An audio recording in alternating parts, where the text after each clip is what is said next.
Gengs gagal total jadi New Soeharto. Mari kita bongkar seperti apa Gatot Nurmantio. Hai, jumpa lagi dengan Mimin di sini dan Radio GBFM untuk kalian semua.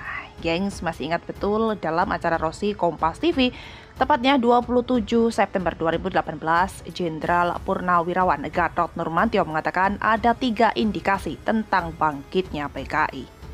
Yang pertama adalah siapa kekuatan di balik penghapusan kewajiban untuk nonton film G30 SPKI kalau bukan PKI?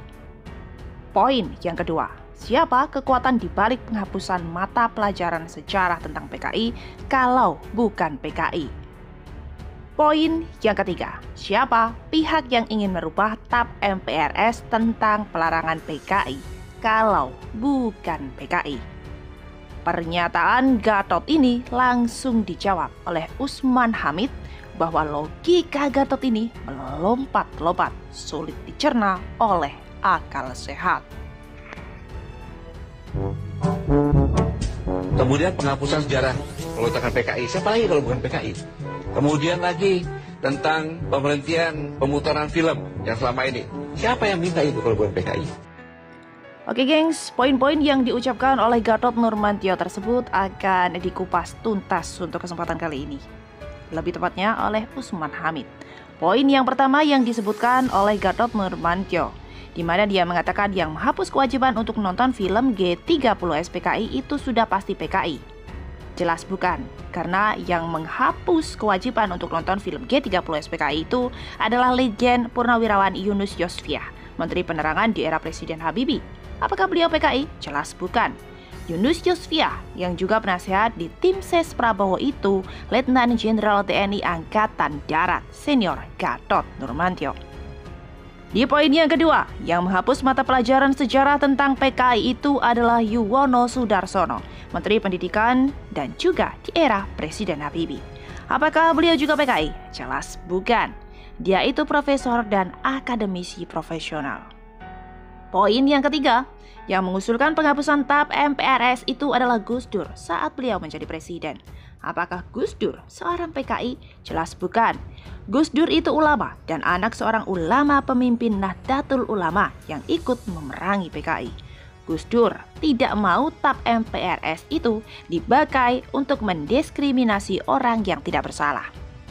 Dari fakta ini kita paham bahwa isu bangkitnya PKI hanya gorengan politik berdasarkan asumsi yang tanpa dasar fakta sama sekali dari seorang jenderal, mantan Panglima TNI yang ambisius untuk menjadi presiden.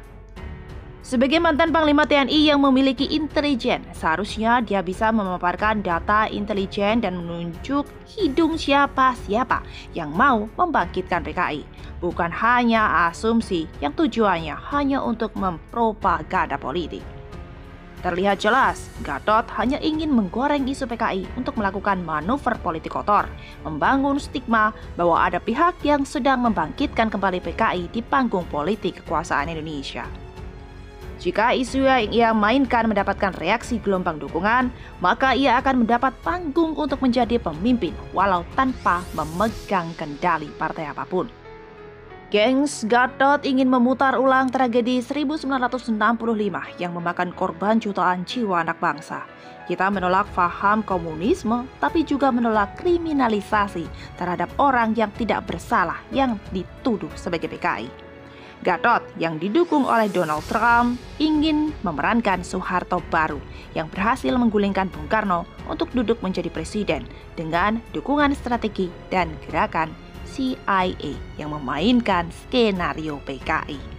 Hati-hati dengan orang yang terlalu berambisi untuk menjadi pemimpin. Sebab orang yang terlalu berambisi itu kecerdasannya akan mengecil. Akal sehatnya berkurang dan hati nuraninya tertutup oleh ambisinya tersebut.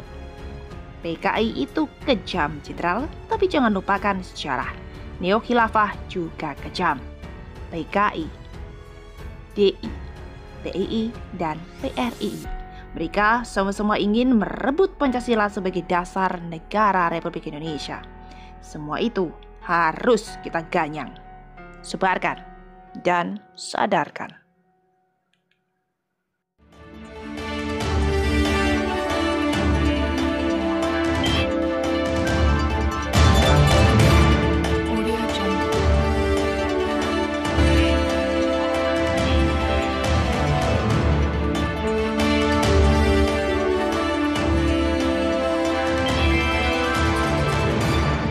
Audio Jungle.